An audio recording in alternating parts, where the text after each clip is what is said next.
Vamos ao texto sagrado, irmãos. Carta aos Hebreus.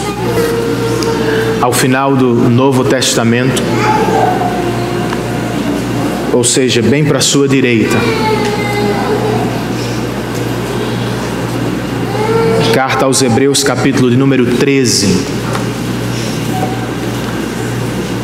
É de onde nós partiremos, não é onde ficaremos, mas é de onde partiremos. Hoje eu vou fazer um sermão temático, o que significa que não vou expor um texto apenas, não vamos estudar com profundidade um texto.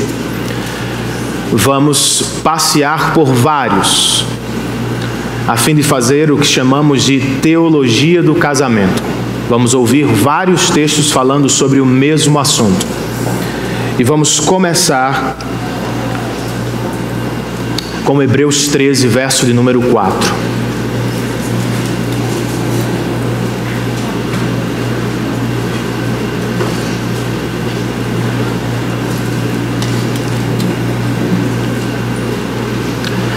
Vez por outra, Sofia me faz perguntas perturbadoras.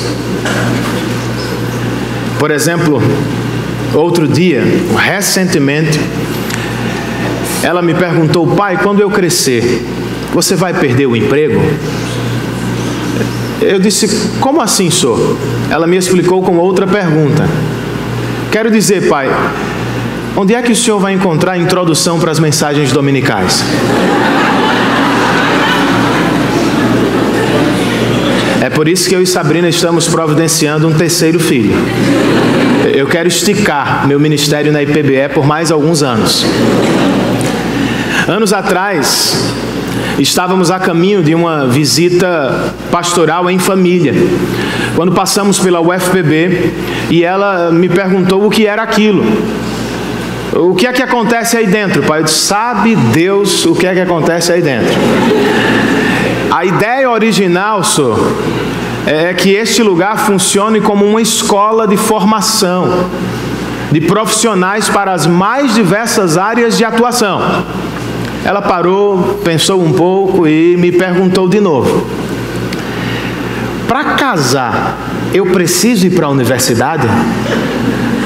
Eu respirei fundo, irmãos, e disse: não, senhor, você não precisa ir para essa faculdade.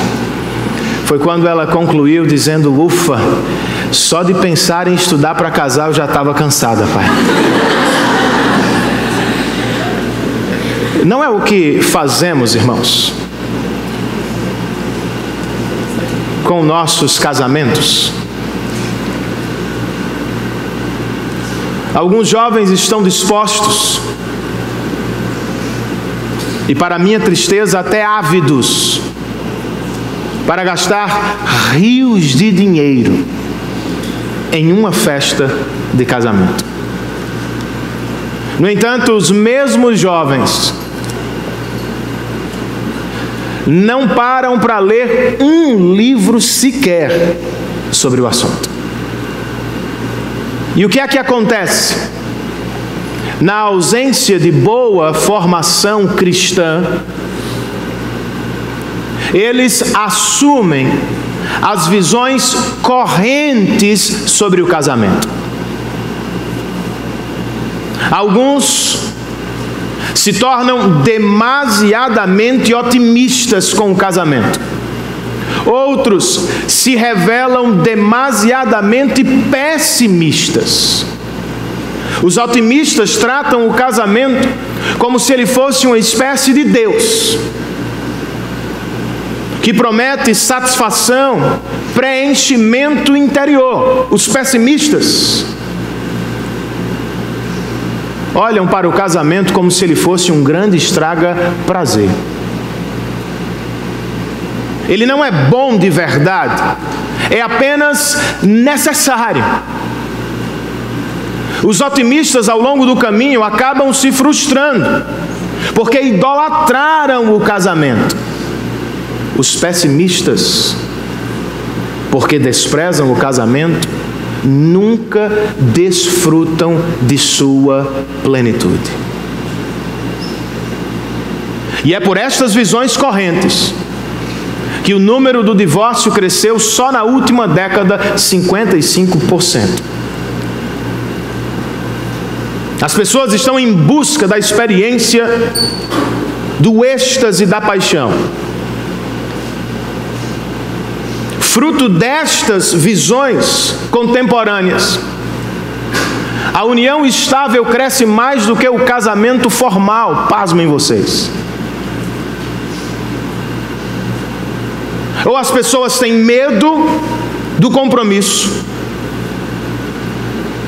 ou elas entram pensando em sair. Como é que nos protegemos, irmãos, das visões mundanas e caídas acerca do casamento? E como podemos desfrutar do casamento em toda a sua plenitude? Nós precisamos revisitar o assunto nas Escrituras. O que é casamento segundo seu Criador? Vamos ao texto? Hebreus 13, verso 4, só a primeira parte.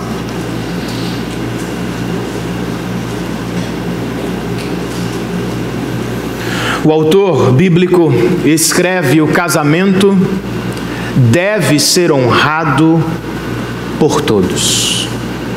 Vamos orar por isso?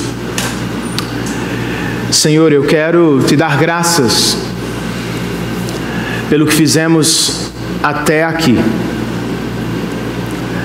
É a nossa parte do culto cristão.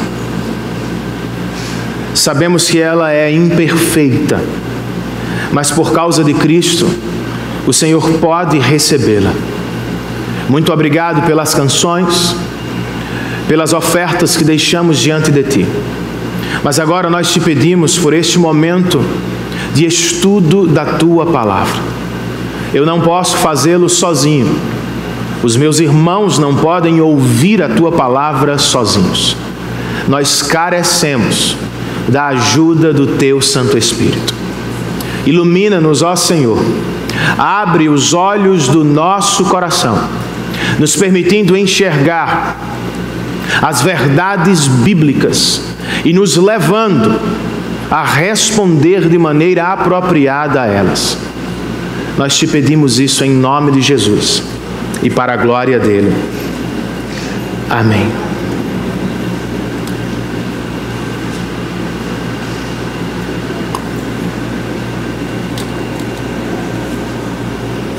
Não sabemos ao certo quem escreveu a carta aos Hebreus. Contudo, se pudesse opinar, eu bem que poderia dizer que se trata de uma autoria paulina. Não posso precisar. Mas esta carta tem a estrutura das cartas de Paulo. Ela também é dividida em duas partes maiores.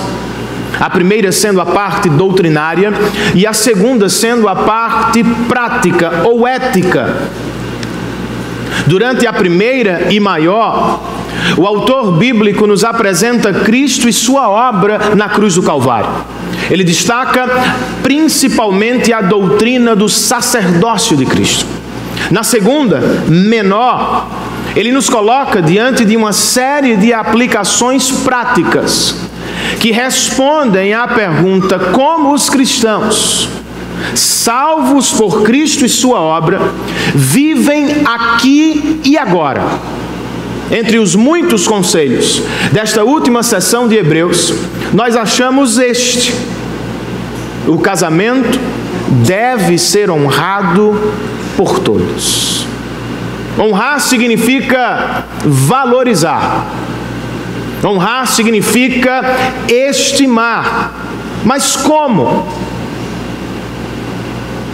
Eu acredito que nós honramos o casamento quando, desprezando as visões mundanas, assumimos o compromisso com a visão de Deus. qual é a visão de Deus, ou o que é que ele pensa sobre o casamento. Usando vários textos da Bíblia, irmãos, e fazendo uma espécie de teologia do casamento, eu posso, nesta curta mensagem, apresentar 3 verdades gloriosas sobre o casamento. O curta foi brincadeira. Eu espero que não seja tão longa. Mas eu vou já falar que não será tão curto assim, né? Porque por curta você entende 10, 15 minutos. Não é o que geralmente nós usamos para pregar a palavra de Deus. Mas eu acredito que valerá a pena. Amém, queridos? Qual é a primeira verdade que quero destacar nesta tarde, irmãos? É a mais importante de todas. Talvez para a surpresa de alguns. O casamento não é sobre você, nem sobre mim. O casamento é, em primeiro lugar, sobre Deus. Eu sei que a série é de família, mas eu quero começar com algo maior, melhor, eternamente mais importante, com Deus e com o nosso relacionamento com Ele. E faz todo sentido começar assim, uma vez que sabemos, ou deveríamos saber, que o casamento, como o conhecemos, está para desaparecer. Você tem dúvidas?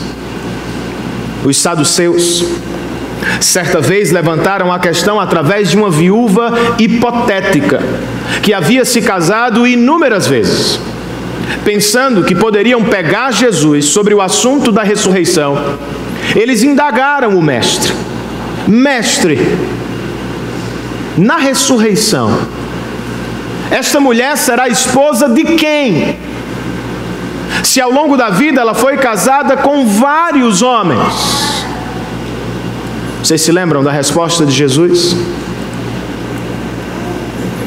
Ele disse: na ressurreição, as pessoas não se casam, nem são dadas em casamento, mas são como os anjos nos céus. Sinceramente, eu espero que os jovens não estejam tão tristes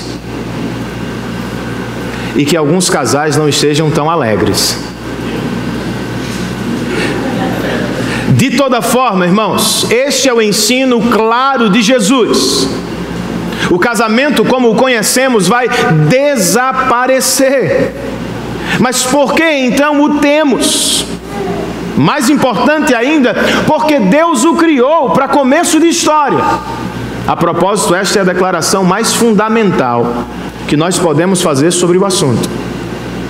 Ele não é apenas um fenômeno cultural.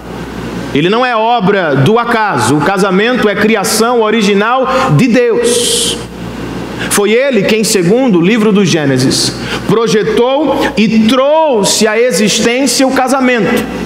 Por assim dizer, Deus foi o primeiro pai a levar a primeira noiva ao primeiro altar do casamento. E eu ainda poderia dizer que Deus foi o primeiro ministro a celebrar a primeira cerimônia de casamento da criação. Mas por que Ele o fez, sabendo que um dia o casamento deixaria de existir como o conhecemos? A resposta está em um texto bem conhecido da nossa igreja, Efésios 5:32. E você não precisa abrir, você pode tomar nota para seguir ou acompanhar o raciocínio. Falando sobre o estupendo significado do casamento, irmãos, Paulo escreve o seguinte: este é um mistério profundo. Ou seja, o casamento é um mistério profundo. Mas de repente, antes de apontar para um homem e uma mulher, ele nos diz: refiro-me, porém, a Cristo e a sua igreja. Trata-se sim de um santo assombro, Toda vez que celebrava um casamento, ou participava de um culto a Deus, dentro do qual um homem e uma mulher se aproximavam do altar, Paulo era assim tomado por maravilha e espanto. Contudo, ele não se espantava com a beleza da noiva. Ele não se assustava com a inteligência do noivo. O que arrebatava seu coração, irmãos, era o grande significado do casamento. De acordo com ele, Deus criou um casamento temporário e terreno como uma parábola do casamento celestial e eterno. Este existe para aquele, de modo que faz todo sentido fazer a seguinte declaração, a mais sublime sobre o assunto: o casamento existe para a glória de Deus. Se você é casado, escreve o pastor John Piper, é por isso que é casado. E se tem a esperança de se casar, este deveria ser seu sonho: casar-se para a glória de Deus.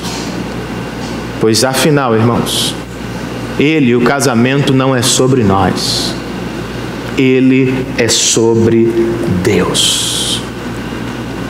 Conhecer esta verdade e viver sob ela resolve o maior problema do nosso coração, que consequentemente causa os maiores problemas dos nossos casamentos. Sabe do que eu estou falando? Do problema da adoração.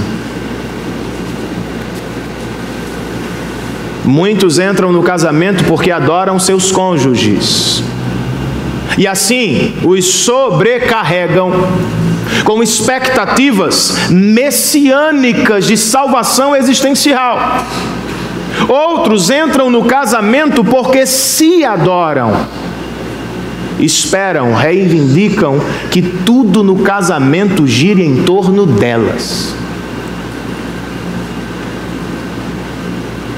Seu casamento funciona assim? Não é assim que as coisas deveriam acontecer. Certamente não é assim que as coisas acontecem no céu. Por exemplo, já se perguntou o que os anjos fazem eternamente? De acordo com a visão do Apocalipse, os anjos voam ao redor do trono de Deus, repetindo sem cessar: Santo, Santo, Santo é o Deus Todo-Poderoso, aquele que era, que é e que há de vir.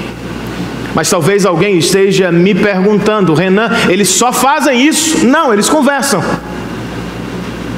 Mas qual é o assunto dominante da conversa dos anjos?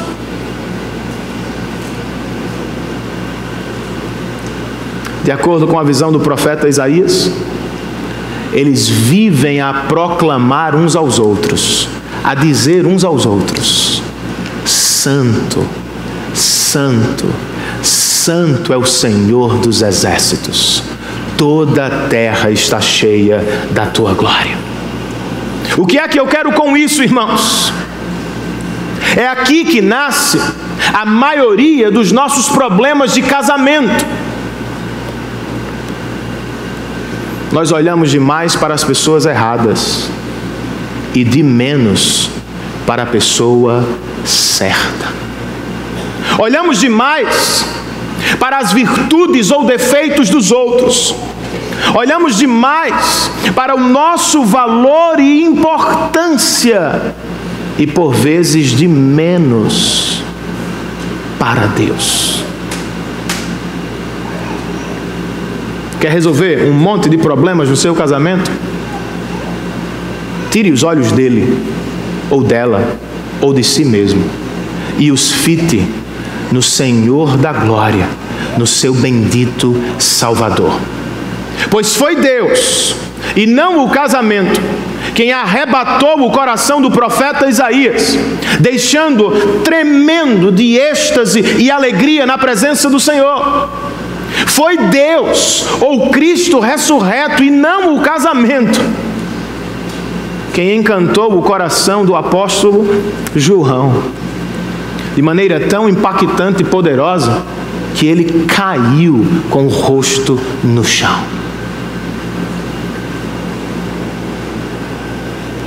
Eis a cura, irmãos, para muitos dos nossos problemas. Viver sob esta declaração: o casamento é sobre Deus e não sobre nós,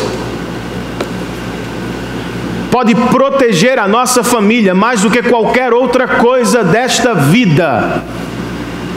Seja sincero no seu coração. O que é que lhe impede de pecar contra sua esposa? O que é que lhe impede de desonrar o seu marido? O que é que lhe para no caminho de pecar contra a sua família? Terapias podem ajudar. Jantar romântico também. Viagens em família certamente.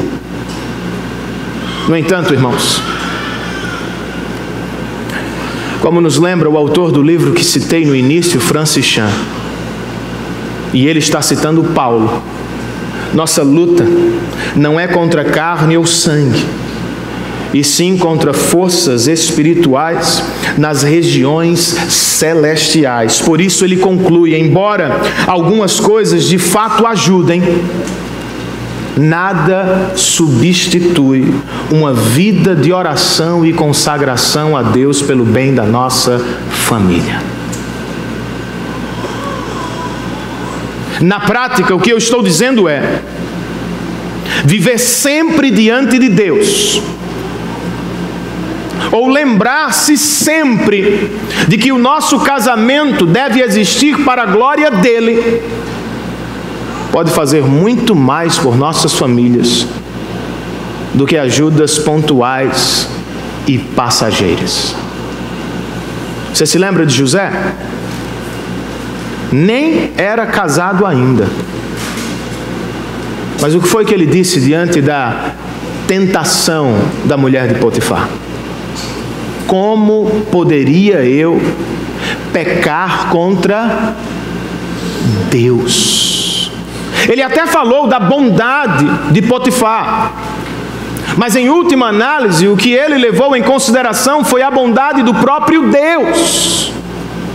Foi o que lhe impediu de pecar. Da próxima vez que se sentir tentado a visitar um site pornográfico, ou a manter uma conversa perigosa com alguém, lembre-se disso. O casamento existe para dar glórias a Deus. A cruz, disse Martin Lloyd-Jones no século passado, e nada mais, é a única coisa que nos impede de pecar de verdade. José valorizava Deus e conhecia seus feitos. Você também o valoriza? Você se lembra do que ele fez por você na cruz do Calvário?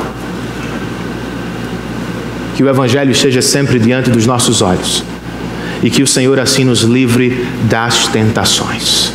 Amém, queridos? Em segundo lugar,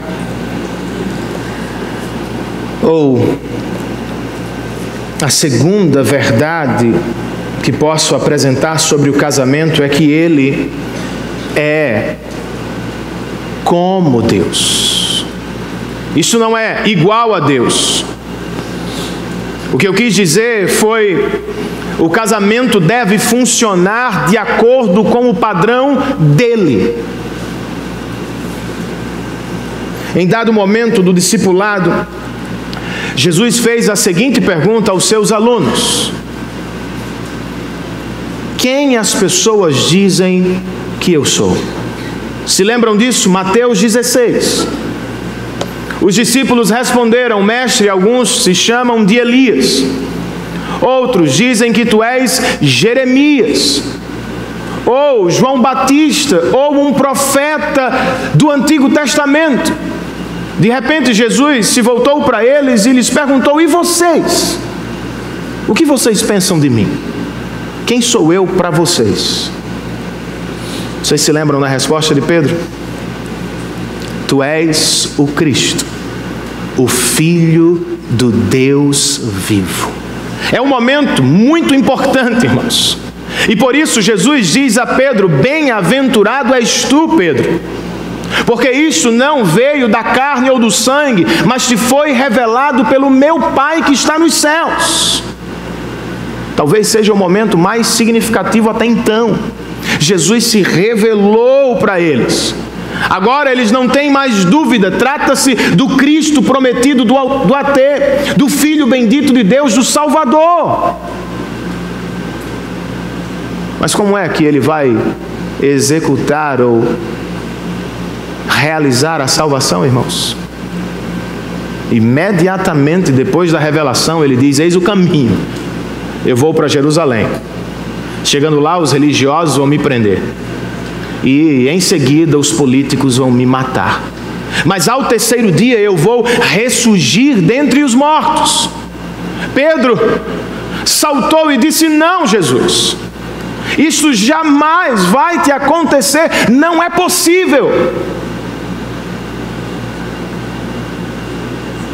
Jesus poderia ter dito: Pedro, muito obrigado por seu carinho, por sua preocupação. Ou quem sabe, poderia ter mudado de ideia por causa de Pedro. Não foi o que ele fez, irmãos. Vocês se lembram do texto. Ele não apenas disse: eu seguirei o caminho para a cruz, como também ele disse o seguinte: se alguém aqui quiser me acompanhar, negue-se a si mesmo, tome a sua cruz e siga-me. Isso é o que nós chamamos de discipulado. Nós inventamos muitas coisas, mas como destaca certo comentarista, quando Jesus nos chamou para segui-lo, ele simplesmente nos chamou para segui-lo. A cruz. A vida abundante, sim, mas através da morte e do sofrimento.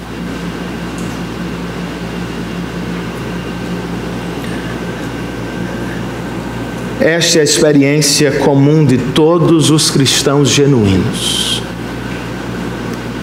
Nós morremos para viver em Cristo e para a glória dele. Por exemplo, é o que Paulo diz sobre si mesmo, escrevendo aos Gálatas no capítulo 2, verso 20, um texto que merece memorização. Fui crucificado com Cristo. Não apenas Cristo foi crucificado, mas eu também fui crucificado com Ele, de modo que agora não vivo mais eu, mas Cristo vive em mim. E a vida que agora vivo neste corpo, vivo-a pela fé no Filho de Deus que me amou e se entregou por mim. Cristãos são pessoas que morrem para si mesmos e vivem para Deus por causa de Cristo Jesus. Amém, irmãos? Amém. O que é que isso tem a ver com o casamento? Tudo. Absolutamente tudo. Na verdade, essa é a única forma de fazê-lo funcionar para a glória de Deus. Para nos apresentar o modelo do casamento, Paulo poderia ter usado a sabedoria dos gregos, poderia ter citado uma poesia ou um romance de Roma, mas ele não o fez. Ele preferiu algo melhor e maior. Ele usou o próprio Evangelho. Efésios 5:25, maridos, ame cada um a sua mulher, não como prefere, não como escolhe, mas como Cristo amou a igreja e se entregou por ela. Vocês se lembram deste texto? Mas de novo esse texto, Renan? Sim, talvez ele seja o mais importante de toda a Bíblia sobre o assunto. É por isso que o Dr. Timothy Keller escreve ao comentar esse texto: ao longo da vida vamos aprender muitas coisas sobre o casamento, contudo nenhuma é mais importante do que essa. Ele continua: jovem, você não sabe por onde começar? Casados, vocês perderam o caminho? Comecem ou recomecem por aqui. Façam por seu cônjuge o que Cristo fez por vocês na cruz do Calvário. E o que foi que Ele fez por você, meu irmão? Ele morreu. Ele se entregou. Então o que é que Ele espera que você faça por seu esposo? Ou por sua esposa? Que você morra para si mesmo e viva para o bem dele ou dela. Mas esse é o grande problema, irmãos. Às vezes eu tenho a impressão de que ainda não morremos totalmente. Não é impressão, é fato. Às vezes eu percebo que estou vivo demais em meus pecados, em meu orgulho, em minha independência de Deus, em meu desejo por sempre vencer, ganhar, ser o maior ou o melhor. Não é por isso, sejamos sinceros, que discutimos tanto por coisas tão irrelevantes no casamento. Nós não cedemos, nós não perdemos, nós queremos ganhar. Agora você já percebeu que quem geralmente ganha essas besteiras do casamento, ao menos no momento, é a pessoa que menos se parece com Cristo? O cara bate no peito: eu sei de tudo.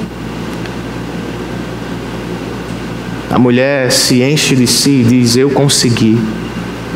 Tolice, irmãos. Qual é a alternativa, irmãos? Qual é o caminho da vida plena no casamento? É a morte.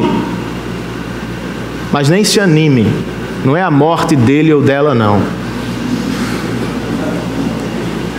Eu estou falando da morte do nosso velho homem.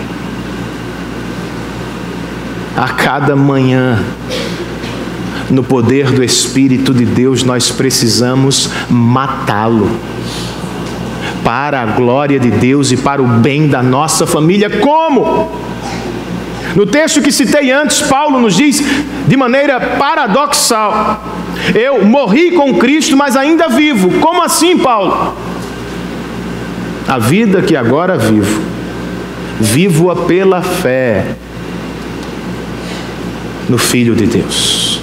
Não apenas somos salvos pela fé, irmãos. Cristãos são pessoas que vivem pela fé. Em casa, no casamento, no trabalho e na escola, nós somos pessoas que vivem pela fé em Cristo. Isto é, eu tenho Cristo o tempo inteiro, ou tento tê-lo diante dos meus olhos. Quanto mais o conheço, quanto mais leio sobre Ele, quanto mais escuto dEle, quanto mais canto a Ele, quanto mais me reúno com a igreja para ouvir dEle, mais o meu coração deseja e anseia por viver para Ele. Mas não será fácil. Morrer não é uma experiência agradável. Não foi para Cristo. Mas ainda assim Ele o fez, porque Piper diz que há no mínimo 50 respostas. Uma delas está em Hebreus 12. Ele foi ao sofrimento da cruz, porque havia ao final do sofrimento uma promessa de alegria. Qual era? voltar à casa do Pai com muitos irmãos, redimidos de todos os povos, línguas, raças e nações. É assim, irmãos. Ao longo do casamento, nós vamos sofrer se decidirmos morrer. Mas estes momentos vão produzir frutos, alegrias profundas e duradouras, alegrias coletivas e não apenas individuais. Por fim, a terceira grande verdade que eu posso apresentar sobre o casamento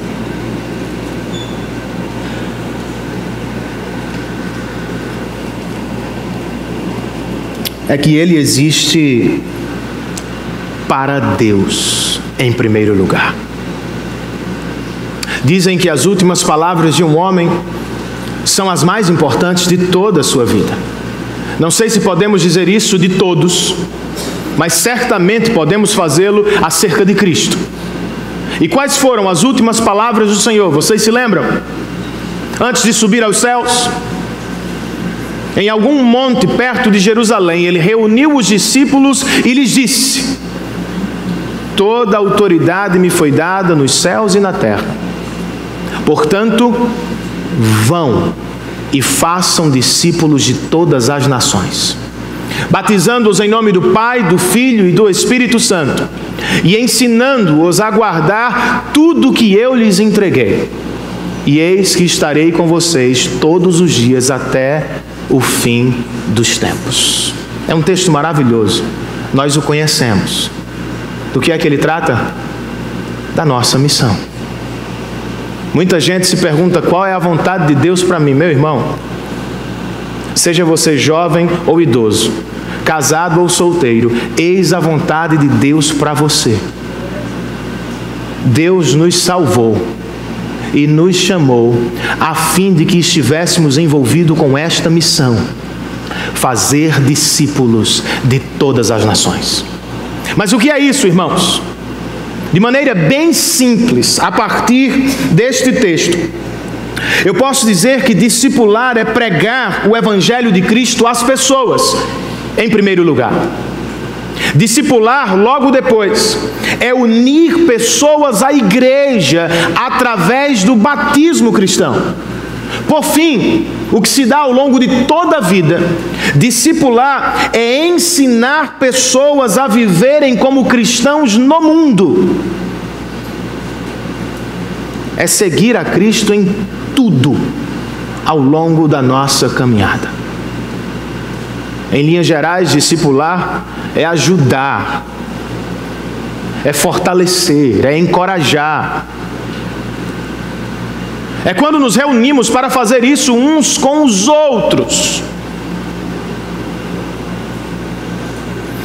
É por isso que da prisão de Roma, o apóstolo Paulo escreve aos cristãos de Filipos o seguinte: não importa o que aconteça, estava falando de si mesmo, se vivo ou morro, exerçam onde vocês estão a sua cidadania de maneira digna do Evangelho, para que assim, quer eu vá e os veja de perto, quer apenas ouça a respeito em minha ausência, fique eu sabendo que vocês permanecem firmes num só espírito, lutando unânimes pela fé evangélica. O que é que Paulo espera dos irmãos de Filipos? Que eles vivam de maneira digna do Evangelho, que eles permaneçam juntos em um mesmo espírito e que juntos e fortes eles lutem pelo progresso do Evangelho. Isso é o que Deus espera, de maneira geral, de todos os cristãos. De maneira específica, eu posso dizer, é o que Ele espera dos nossos casamentos e das nossas famílias. Como é que eu estou tão certo? Outra vez,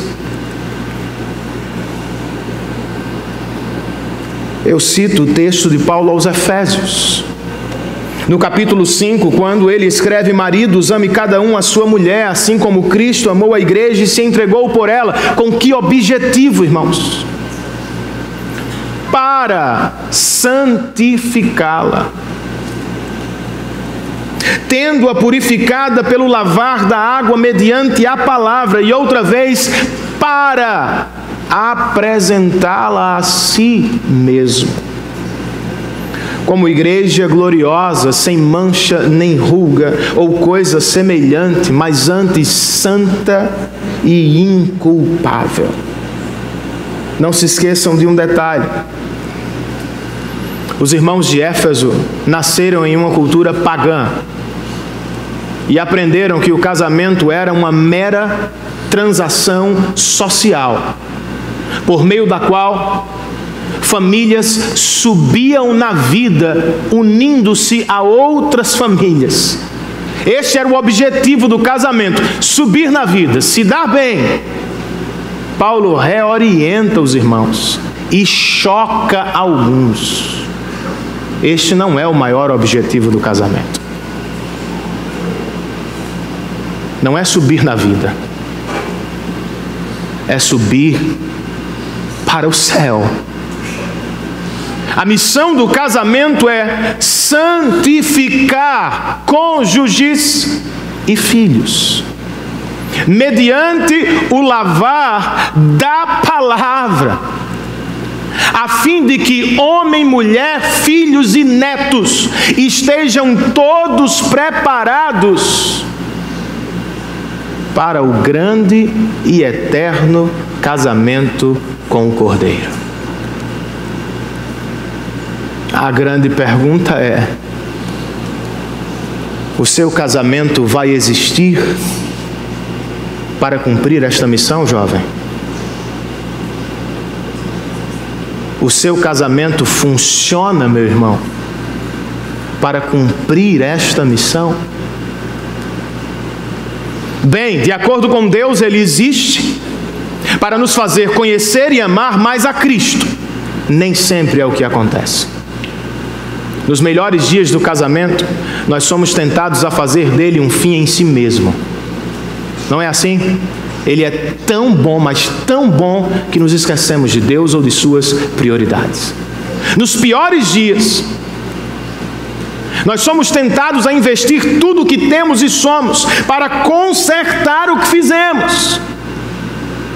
Igualmente nos afastamos do Senhor. Mas onde deveríamos estar, irmãos?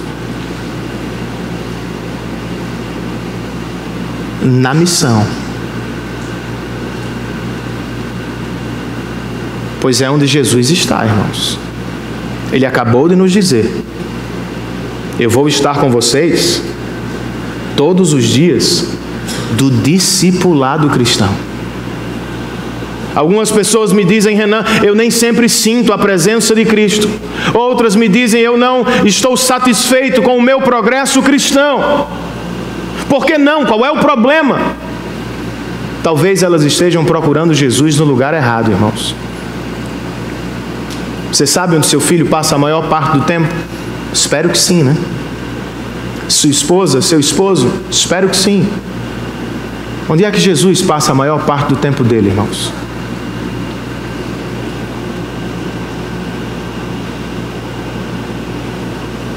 No campo missionário, com aqueles que investem tempo, energia e recursos na missão de fazer discípulos de todas as nações. Você quer a presença de Cristo no seu coração? Você quer experimentar a presença de Cristo no meio da sua casa? Desligue um pouco a TV, saia um pouco da internet, pare um pouco de se divertir e vá discipular seu esposo, sua esposa, seu filho. E então você verá o poder de Deus sobre a sua vida. Mas lembre-se deste detalhe: a missão não é discipular somente marido, esposa, filhos. A missão é discipular todas as nações. O que sugere que a missão pode até começar em casa, mas não termina lá. ela implica envolvimento com quem está fora e às vezes com quem está longe. Outra vez é aqui que mora o problema. Os recém-casados vão me dizer: não, Renan, não tenho tempo para a obra de Deus, não tenho tempo para o serviço cristão, não tenho tempo para isso agora, eu preciso me dedicar ao casamento. Os mais adiantados me dirão: não, Renan, eu acabei de ter filhos.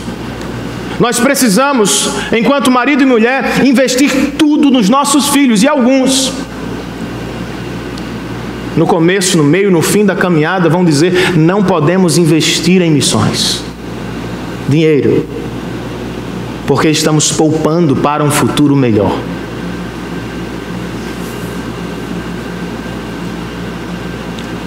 E eu fico me perguntando, irmãos,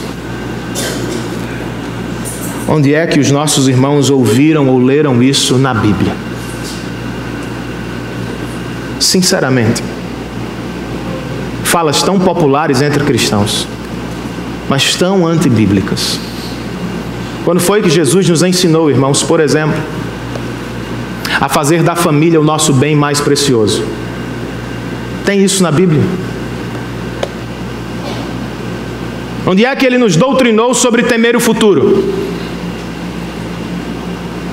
Ou em que texto da Bíblia Ele nos disse assim: olha, vivam para vocês, para os seus filhos, se sobrar tempo e dinheiro, invistam no reino? Você encontra isso nas Escrituras? Ao final do Sermão da Montanha, Jesus disse bem o contrário. Busquem, pois, em primeiro lugar, o reino de Deus e a sua justiça. E todas essas coisas que vocês precisam lhes serão acrescentadas. Sabe o que é isso, irmãos? O mundo vai nos dizer: façam do casamento e da família um Deus. A igreja vai nos dizer a mesma coisa com palavras diferentes: façam da família o bem mais precioso que vocês têm. Jesus, contrariando os dois, vai nos dizer: façam do reino a prioridade das famílias de vocês, e eu cuidarei delas em todas as suas necessidades. Na prática, o que é que isso significa, irmãos? Há famílias ao redor do mundo que não sabem que Jesus está voltando. Há famílias no seu condomínio caminhando em largos passos para o inferno, porque jamais ouviram sobre o Salvador. Priorizar o reino em família é levar Cristo a outras famílias para a salvação delas também. Como é que fazemos isso na prática, Renan? 2 sugestões. A primeira delas: dinheiro. Tire um pouco do dinheiro da sua família e invista mais em outras famílias que estão ao redor do mundo pregando o Evangelho.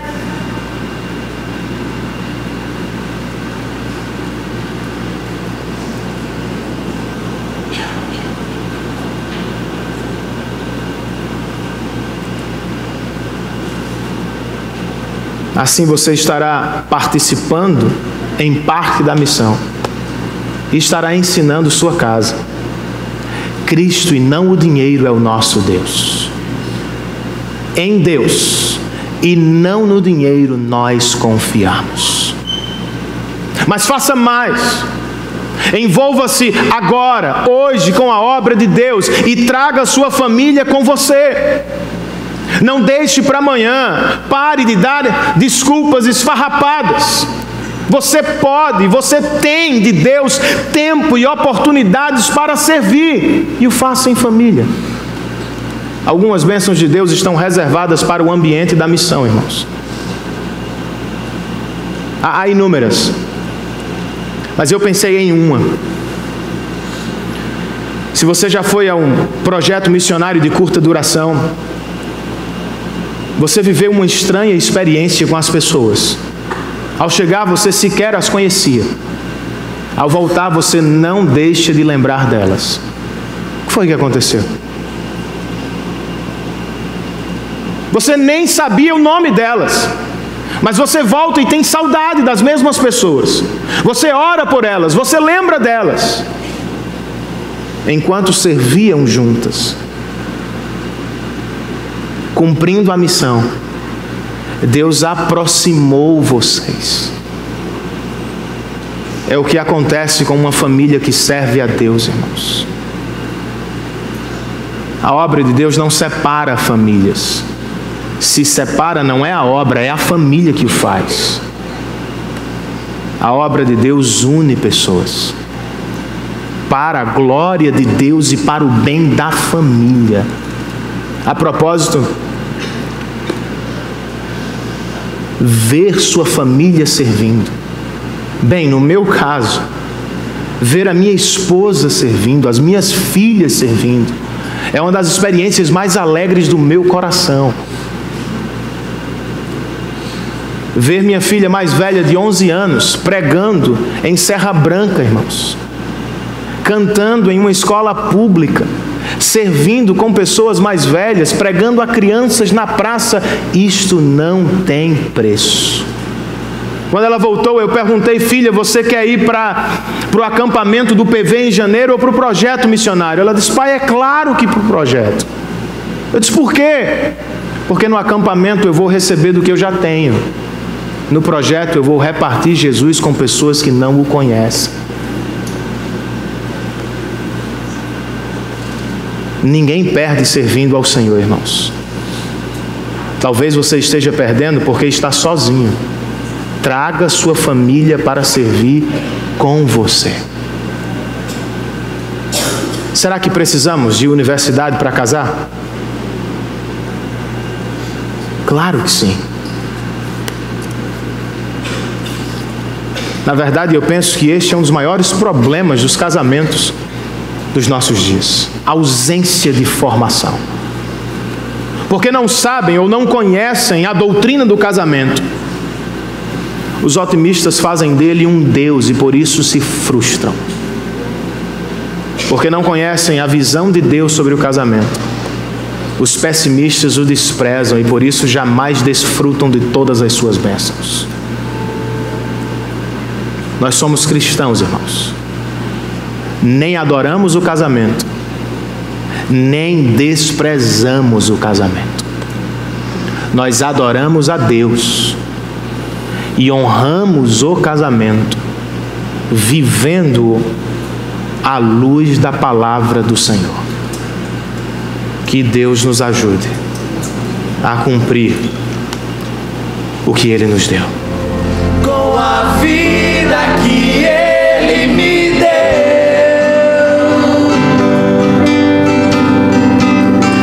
Senhor, nós queremos Te louvar, porque não estamos mais em trevas. Por causa de Cristo Jesus, nós fomos transportados para o reino do Teu Filho, o reino do amor. Nos dá poder do alto nesta tarde,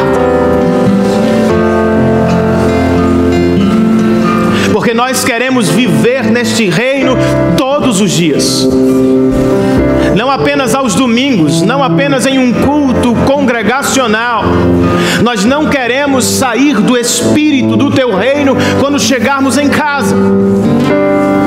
Queremos ser maridos, esposas, pais, filhos, para a glória do Teu nome.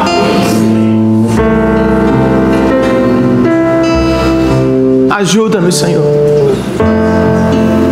Não podemos cumprir a Tua vontade sozinhos. Na verdade, sozinhos, nós nos afastamos dela. Nós nos tornamos egoístas, individualistas, egocêntricos. Dobra-nos nesta tarde, Espírito Santo de Deus, e nos faça viver no reino do Teu amor. Por causa de Cristo, para a glória dEle e para o bem das nossas famílias. Prepara os jovens ao casamento, Senhor. Que eles saibam o que estão fazendo. E restaura casamentos que aqui estão quebrados. Cristão não é fazer o que queremos. Ser cristão é fazer o que tu queremos. Então, leva-nos à tua vontade, Senhor. Convence este marido de seus pecados. Convence esta esposa de seus pecados. Convence a mim dos meus pecados, a fim de que morramos para nós mesmos e vivamos para Ti e para a nossa família, Senhor. Nós Te pedimos tudo isso em nome de Jesus.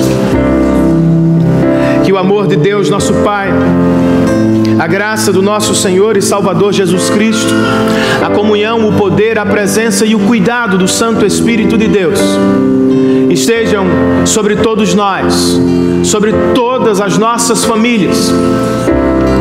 E em uma só voz nós dizemos: Amém. Que Deus nos abençoe, queridos, que tenhamos uma ótima semana sob a influência e o poder da palavra de Deus.